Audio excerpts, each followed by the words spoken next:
За сайн байцгаана уу та бүхэндээ одоо гэр бүл хөгжлөлтөй хөгжлийн газрын хүүхэд гэр бүлийн хөгжил хамгааллын мэдээллийн сангийн бүртгэлийн програмтай хэрхэн ажиллах талаар одоо видео зааварчилгаа хүргэхээр ажиллаж байна. Хамгийн эхлээд бид гэр бүл хөгжлөлтөй хөгжлийн газрын хүүхэд гэр бүлийн хөгжил хамгааллын мэдээллийн сан маань Apple удирдлагын цогц програм дээр суурилж хийгдсэн интранет gov.cg хэмээн гэсэн домен хаягаар ордог байгаа. Тэгээд энэгээр орохоор за би өөрийнхөө ирэхээр жага та бүхэнд програм нэг бүрчлэн танилцуулъя.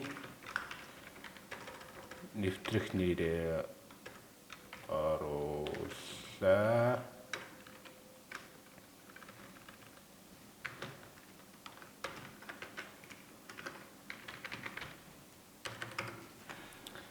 За ингээд энэ маань Apple удирдлагын системийн цогц програм гэдэг зүйл маань байж байгаа. Энэ дээр хүүхэд гэр бүл гэсэн зэс бол бидний хүүхэд гэр бүлийн хөгжил хамгааллын мэдээллийн сангийн үндсэн хэсэг гэж байгаа. Хамгийн түрүүнд бид нэр асрамж халамжийн програмтай хэрхэн ажиллах талаар зааварчилгааг өгье. Энэ маань 3 хэсгээс бүрдсэн байгаа. Бид нэр 3 хэсгийг бүртгэх ёстой. Харьяа байгууллага тухайн асрамж халамжийн төвийг харьяалаад ажиллаж байгаа байгууллага нь юу юм? Асрамж халамжийн төвийн талаарх мэдээлэл, тэгээд тухайн төвд хамрагдж байгаа хүүхдийн талаарх мэдээллийг оруулах. Эхлээд бид асрамж халамжийн төвийн харьяа байгууллага сонгож ороод шинэ харьяа байгууллага нэмэхээр бол энэ дээр нэр, тухайн байгууллагын нэр, байгууллагын регистр, байгууллагын байршлыг Google Map дээр сонгож оруулаад дараа нь хаягаа бас бичгээр оруулж байгаа. Тэгээд тухайн байгууллагатай холбогдох утасны дугаар, тухайн байгууллага байгуулагдсан он, эзэмшлийн хэлбэр нь хөрөнгө оруулалтын хэлбэр нь юм уу? Олон улсын байгууллага юм уу, төрийн байгууллага, бус байгууллага нь улсын өмчийнх юм уу гэдгээ сонгоод хадгалах дараад одоо мэдээлэл маань энэ байдал, иймэрхүү байдалтай ороод ирнэ, харагдана. Тэрний дараа бид нэр асрамж халамжийн төв гэдэг рүү ороод дахиад нэмнэ. Гэхдээ энэ дээр юу ялгаатай вэ гэхээр асрамж халамжийн төвийн нэр, регистр, байршил хаягийг оруулаад дараа нь тухайн асрамж халамжийн төвийг харьяалж байгаа байгууллага сонгоод оруулна. Төрөөнийхөө оруулсан байгууллагыг сонгож оруулна гэсэн үг. Тэгээд холбогдох утасны дугаар байгуулагдсан ингээд санхүүжилт нь хаанаас санхүүждгийг өөр бусад төрлөөс санхүүждэг бол тэр хэлбэрээ бичээд нийт хэдэн хүүхэд одоо хүүхдэд үйлчлэг үзүүлэх хүчин чадалтай нийт хэдэн багш ажилдгийг орон байрны нөхцөл нь орон сууц байшин гэр нийтийн орон сууц юм уу гэдгээ сонгоод тэгээ байрныхаа эзэмшлийг сонгоод зөвшөөрөл авсан огноогоо сонгоод хадгалах дараа оруулахаар дараах байдалтай. Энд юг харуулж байгаа вэ гэхээр энэ дээр хүчин чадал гэдэг түрүүний бидний оруулсан нийт үйлчлэг үзүүлэх боломжтой хүүхдийн тоо одоо байгаа хүүхдийн тоо хоёрын үзүүлэлтийг энд харуулж байгаа. Дээр нь бид нар энэхүү оруулсан мэдээллүүдээ бүгднийг эргээд засварлах боломжтой. Тухайн текстэн дээр очиод баруунд очиод арахаар засварлах, хэвлэх гэсэн утгууд гарч ирж байгаа. Тэгээд тэрний дагуу засварлаад хатгалаад явна гэсэн. Тэгвэл хүүхдийн мэдээллээ яаж оруулах вэ? Юуг анхаарах вэ хүүхдийн мэдээлэл дээр? Хүүхдийн мэдээлэл мөн адил нэмэгт товчийг хүүхдийн мэдээлэл рүү нэмэгт товчийг дараад хүүхдийн регистрийн дугаарыг оруулна. Магадгүй энэ дээр тухайн хүүхдийн регистр энэ системд урд нь бүртгэгдчихсэн бол иймэрхүү байдалтай мэдээлэл нь гараад ирнэ. Энд юу гарч ирж байгаа вэ? Хүүхдийн хурууны бүртгэлтэй байна гэсэн. Энэ хэрвээ саарл байх юм бол тухайн хүүхдийн хурууны бүртгэлгүй энэ нас нь энэ овг нэр. Би энэ дээр өөр одоо регистрийн дугаар оруулаад үзье. Ингээд хайх юм бол тухайн хүүхдийн бүртгэлгүй учраас нэмэх гээ. Товчийг дарж ороод энэ дээр хүүхдийн регистрийн дугаар, ургийн овг эцгийн нэр. Одоор тэмдэглэсэн эсгийг бол заавал оруулаад хадгална. Хадгалах гэдгийг товчцыг дараад энэ дээр зураг оруулахаар компьютертэй эхлээд урьдчил зургийг хадгалаад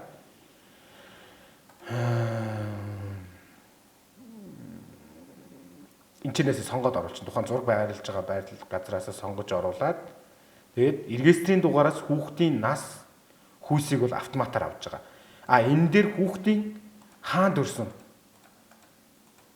газрыг оруулаад дээр нь энэ оршин суугаа хаяг гэдэг тухайн хүүхд одоо яг албан ёсоор хаана оршин суух хаяг бүртгэлтэй гэдэг хаягийг оруулах шаардлагатай байж байгаа. Тэгээ энэ дээр хүүхдийн цусны бүлэг.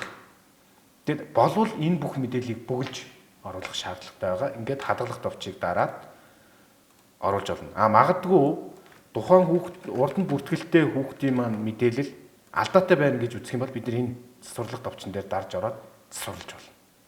Тэгээд хадгалах. Энэ мэдээлэл гарсны дараа араас нь бид нэр тухайн халамжийн төв нь ямар төвд хариалагдж байгаа хүүхдийг хамрагдж байгаа хүүхдийгээ сонгоод гэр бүлийн байдлыг заавал оруулж өгөх шаардлагатай. Магадгүй гэр бүлийн байдал нь тодорхойгүй байгаа хүүхдийн тохиолдолд энийг түрдээ орхиод дараагийн удаад нөгөө гэр бүлийн байдал нь тодорхойлсон үед оруулах шаардлагатай байж байна. Тэгээд тухайн хүүхэд одоо боловсролын байдлыг юунд хамрагдаж байгааг нь сонгож өгөөд гэр бүлдээ иргэн нэгдэх боломжтой юм уу? Үгүй юу гэдгийг бас оруулж өгөн заавал. Тэгээд дээр нь хөгжлийн ямар үйлчлэгэнд одоо энэ төв дээрээ хамрагдаж байгаа. Ямар халамжийн үйлчлэгүүдийг одоо нийгмийн хамгаалал ямар үйлчлэгүүдийг авч байгаа. Тэжээгчээ алдсан хүүхдийн мөнгө, халамжийн тэтгэмж, тэгээд онцгой тохиолдол гэдэг нь нөгөө 18 нас хүрээд гарахтаа авдаг нөгөө хүүхдэд улсаас олгож байгаа нэг удаагийн тэтгэмжтэй холбоотой мэдээлэлүүд сонгож өгч оруулна. Асрамжид ирсэн шалтгаан дээр нь эдгээрээс аливаар нь ирсэн гээд файлыг нь авсгарч өгөөд мөн адилхан файл авсрах гэдгээр сонгоод авсаргаад оруулж өгнө. Тухайн хүүхдтэй холбоотой өмчүүд байвал тэрний мэдээллийг оруулаад хадгалах товчийг дараад хаана. Тэгэхээр хүүхдийн маань мэдээлэл ийшээ ороод ирж байгаа. Энэ хүүхдийнхаа мэдээлэл дээр дараад орохоор дэлгэрэнгүй мэдээлэл гарч ирж байгаа тухайн хүүхдтэй холбоотой. Энэ дээр бид нэр юу хийх ёстой вэ гэхээр гэр бүлтэй гэсэн хагас үнчин гэр бүлтэй ер нь иргэн нэгдэх боломжтой асрах гэр бүлд нэгдсэн хүүхдүүдтэй холбоотой юм дээр заавал гэр бүлийн мэдээллийг энэ нэмэх гээд очоор оруулж өгнө. Гэр хэн болох? Аав нь юм уу, ээж нь юм уу? Эсвэл нөгөө асралт гэр бүлийнх нь асран хамгаалагч юм уу? Тэгээд тухайн хүний нэр ямар учиртайгаар асран хамгаалтанд шилжсэн эсвэл гэр бүлтэйгээ иргэн нэгдсэн аав нь ийм хийдэг, ээж нь ийм хийдэг холбогдох мэдээллүүдийг дараа нь бид нар холбоо харьцуулах утасны дугааруудыг оруулаад хадгалах товчийг дараад энэ хэсэг дуус. Тухайн хүүхдтэй холбоотой шилжиж хөдөлгөөн гарлаа. Магадгүй тухайн хүүхд маань тухайн төвөөс шилжих эсвэл гэр бүлтэйгээ иргэн нэгдэж гарах тохиолдолд шилжиж хөдөлгөөн гэдэг мэдээлэл. Энэ дээр дараах төрлийн мэдээлэлүүд байж байгаа. Үржилтээр явсан бол үржилт гэдэг тэмдэглэгээ гэр бүлтэйгээ иргэн нэгдсэн бол гэр бүлтэйгээ иргэн нэгдсэн, өөр төв рүү шилжсэн бол өөр төв рүү шилжсэн. Бусад гэвэл 18 нас хүрээд гарах жишээ нь. Иймэрхүү тохиолдолд гарсан бол бус гэдэг сонголтыг сонгоод дээр нь асралт гэр бүл шилжсэн бол асралт гэр бүл гэсэн. Үржилт гэдгийг сонгохоор дараах юм гарч ирж байгаа. Ямар тушаал шийдвэрээр үржилт хийгдсэн юм? Засаг даргын захирамж гарсан юм уу? Гэт захирамжийн бичгийн дугаараар оруулаад тухайн захирамжийг сканердаж оруулаад тайлбар. Ямар шалтгаанаар хаашаа яаж явагддаг товчхон тайлбарыг оруулаад хадгална. Гэр бүлтэйгээ иргэн нэгдсэн гэдэг тохиолдолд бас адилхан мөн ямар захирамж тушаал шийдвэрээр гэр бүлтэйгээ иргэн нэгдсийн тайлбарыг нэгээд түрүүний хэлсэнчлэн гэр бүлийн байдлын мэдээллийг оруулна. Өөр төв рүү шилжсэн бол бид нэр одоо хаашаа шилжүүлэх гэж байгаа төвөө сонгоод энэчнээс төвөө сонгож өгөөд ямар тушаал захирамж шийдвэрээр шилжиж байгаа бусад мэдээллийг адилхан оруулж өгөөд явуулна.